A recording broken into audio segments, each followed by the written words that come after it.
हमारे देश में हर एक इतिहासकार को, जिसने हमारे देश को उन्नति प्रदान की है, तरक्की दी है, देशवासी चाहे वो किसी भी जाति से हो, उनका सम्मान करते हैं। जगह जगह उनके नाम के पार्क बनाए जाते हैं, उनके नाम के मार्ग होते हैं, स्मृति बनाई जाती है। एक ऐसी ही घटना देखने को मिली कानपुर में कचहरी परिसर के अंतर्गत डॉक्टर BR अम्बेडकर द्वार का लोकार्पण हुए अभी 1 या 2 वर्ष ही हुए हैं और डॉक्टर भीमराव अम्बेडकर का नाम टूटकर बिखर गया है। डॉक्टर बाबा साहेब भीमराव अम्बेडकर की प्रतिमा हो या नाम खंडित होना डॉक्टर भीमराव अम्बेडकर के अनुयायियों के लिए अच्छा प्रतीक नहीं होता है, क्योंकि बाबा साहब देश के संविधान के निर्माता भी हैं। इसके अलावा बहुत सी घटनाएं हो रही हैं। देखिए प्रार्थियों की जुबानी पूरी कहानी। रिपोर्ट फिरोज अहमद, कानपुर से, न्यूज दर्पण के लिए। आज आपने जो जिलाधिकारी में विज्ञापन सौंपा है, क्या क्या मांगे हैं और क्या अपनी मांगों को जिलाधिकारी द्वारा प्रस्तुत करना चाहते हैं? साथियों, सबसे पहले मैं पत्रकार बंधुओं को अभिवादन करना चाहता हूं। आज हम लोगों ने कानपुर के जिलाधिकारी महोदय के माध्यम से उनके द्वारा महामहिम राज्यपाल उत्तर प्रदेश महोदया को 3 मुद्दों पर 3 विषयों पर ज्ञापन और प्रदर्शन कर रहे हैं और ज्ञापन भी सौंपा है। पहला मुद्दा है कि बांदा में एक अनुसूचित जाति की महिला को, बांदा में, जो बांदा जिला है उत्तर प्रदेश का, वहाँ पर एक अनुसूचित जाति की महिला के साथ बलात्कार करके एक शुक्ला जी पंडित जी के द्वारा उनको बलात्कार करके बाद में उनका हाथ काट के और गला काट के निर्मम हत्या की गई है। ये जंगल राज है। इसके विरोध में दूसरा, अभी मेरठ में एक घटना है कि एक हमारे साथी को मेरठ में अनुसूचित जाति के, चमार जाति के साथी के साथ वहाँ पर उनकी भी खेत पर जो है निर्मम हत्या कर दी गई, दिन दहाड़े खुलेआम दोपहर में 1 बजे।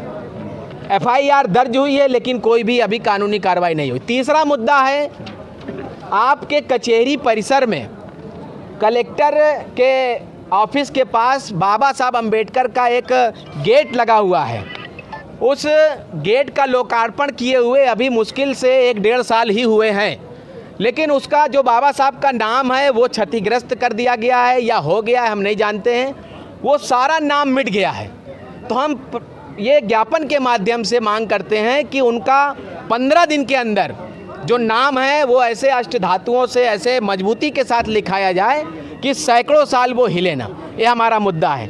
और जो हत्याएं हुई हैं, उन हत्या के विरोध में, अन्याय अत्याचार के विरोध में महामहिम से हम लोग बहुजन मुक्ति पार्टी की तरफ से मांग करते हैं, राष्ट्रीय पिछड़ा वर्ग मोर्चा की तरफ से मांग करते हैं कि परिवार के लोगों को 50 लाख रुपए का मुआवजा दिया जाए।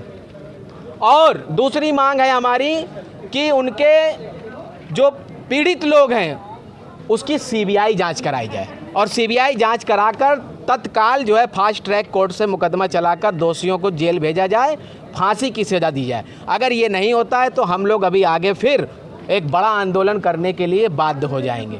यही कार्यक्रम हमारा आज का है, जिसके लिए हम लोग यहाँ पर आए हुए हैं और प्रोटेस्ट कर रहे हैं, विरोध कर रहे हैं।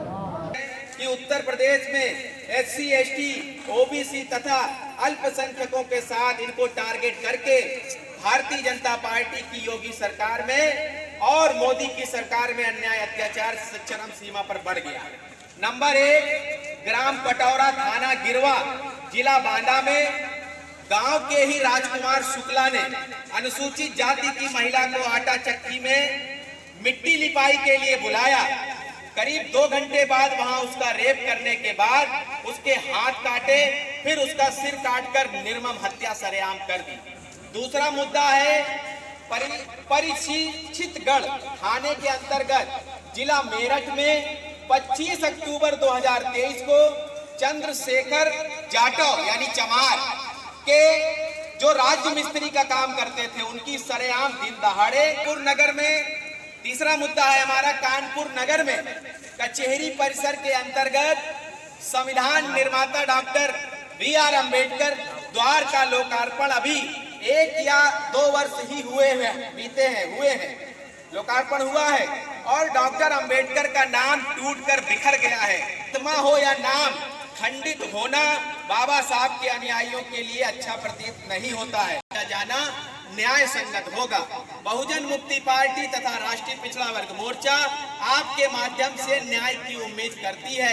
आप न्याय न मिलने पर भविष्य में बड़ा आंदोलन बहुजन मुक्ति पार्टी करेगी। धन्यवाद। राष्ट्रीय पिछड़ा वर्ग मोर्चा के सुरेश कुशवाहा जी, कार्यकारी जिलाध्यक्ष, राष्ट्रीय आदिवासी एकता परिषद के सुग्रीव गोंड, सोनू प्रजा वर्ग मोर्चा महेश कुशवाहा, एडवोकेट याकूब सिद्दीकी, एडवोकेट बबलू, लोग बड़े पैमाने पे राजेंद्र सुमन जी, त्यागी जी शामिल हैं और जौनीस कुशवाहा जी।